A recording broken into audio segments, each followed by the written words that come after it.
কখনো কি খেয়াল করেছেন যে আপনার সন্তানের জন্য আপনি যখন একটি কম দামি খেলনা এনেও তার সাথে বসে আপনি সেটা নিয়ে খেলা শুরু করলেন, সে আরও কত বেশি এনজয় করে এবং তার চেহারার মধ্যে কত বেশি খুশি আসে।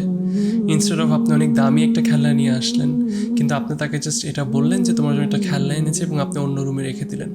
সে একা গিয়ে হতে পারে ওই খেলনাটা নিয়ে অত বেশি এনজয় করে না। অনেক সময় আমরা মনে করি যে একটা গিফট সেটার দামের সাথে কানেক্টেড, এই গিফটের ভ্যালিউ সেটার দাম যত বেশি হবে তত বেশি ভ্যালুয়েবল হবে।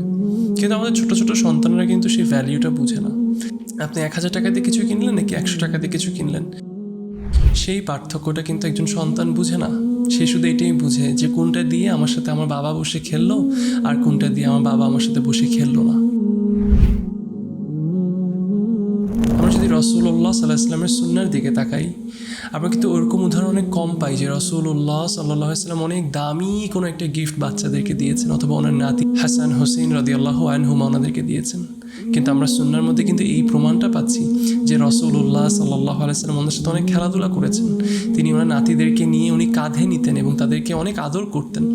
এবং এটাতে যেটা হয়, একটা অনেক ইম্পর্ট্যান্ট একটা বন্ড ক্রিয়েট হয় আপনার সন্তানের সাথে।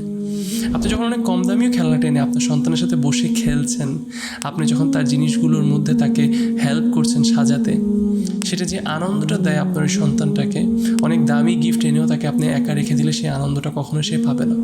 এটা আপনার জন্য অনেক বড় একটা অপরচুনিটি, আপনার সন্তানের সাথে একটা সম্পর্ক ক্রিয়েট করা, একটা বন্ড ক্রিয়েট করা।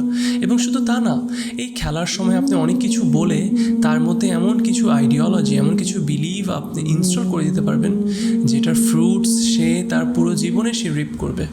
যেমন উদাহরণ, আমাদের অনেক সময় আমাদের মা বাবা আমাদেরকে খেলার সময় একটা ছোট গল্প হতে পারে বলেছে, কিন্তু সেই গল্পটা হতে পারে অনেক বড় হয়ে গেছে কিন্তু এখন আমাদের জীবনে মনে থাকছে। সেই গল্পটা থেকে হতে পারে একটা কোনো লেসন ছিল যেটা আমার জীবনে একটা বড় কন্ট্রিবিউশন রেখেছে।